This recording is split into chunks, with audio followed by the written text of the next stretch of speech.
Hello, good afternoon. Kini na usab ang inyong higala, si Kapitan Bert Enriquez sa YouTube channel Barangay Lupon in Action. Karon nga episode, atong hisgutan ang topic, which Lupon has the authority over the dispute involving several respondents. Ang respondent nga si Eric, gapuyo sa Barangay Ambago, si Roy, gapuyo sa Barangay Holy Redeemer, o si Richard, gapuyo sa Barangay Limaha, nga nasakop ning dakbayan sa Butuan. Ang tulo ka mga respondents nakahimog sa laod for slight physical injury batok kang tata nga nagpuyo sa Barangay Duungan ning dakbayan. Ang pangutana, asa nga barangay angay isangat ang reklamo? Adunay gaingon nga following the actual residence rule in Katarungan Pambarangay, pwedeng isakat ang reklamo sa tulo ka barangay, Ambago, Holy Redeemer, o Barangay Limaha, kay mga actual residents man ang mga respondent sa maong barangay. Question: insakto ba ang pamaagi nga isangat sa tulo ka barangay ang reklamo? Kini nga mga pangutana ang atong hatagan sa pagtagad ning atong short video presentation.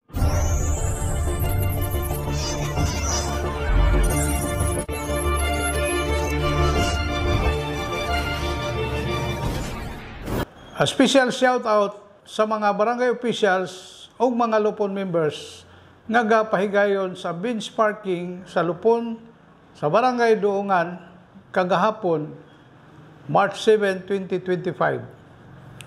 Tungod kay ang complainant na si Tata o ang tulo ka mga respondents, si Eric, Roy o Richard, lumulupyo sa barangay nga nasakop sa Butuan o ang salaod nga slight physical injury nasulod usab kini sa authority sa Lupon.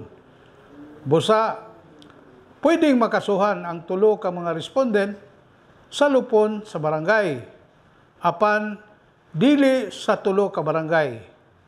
Tungod kay ang Local Government Code of 1991, particularly Section 409, Letter B of RA 7160, which states that the dispute involving actual residents of different barangays within the same city or municipality shall be brought in the barangay where the respondent or any of the respondent actually resides at the election of the complainant.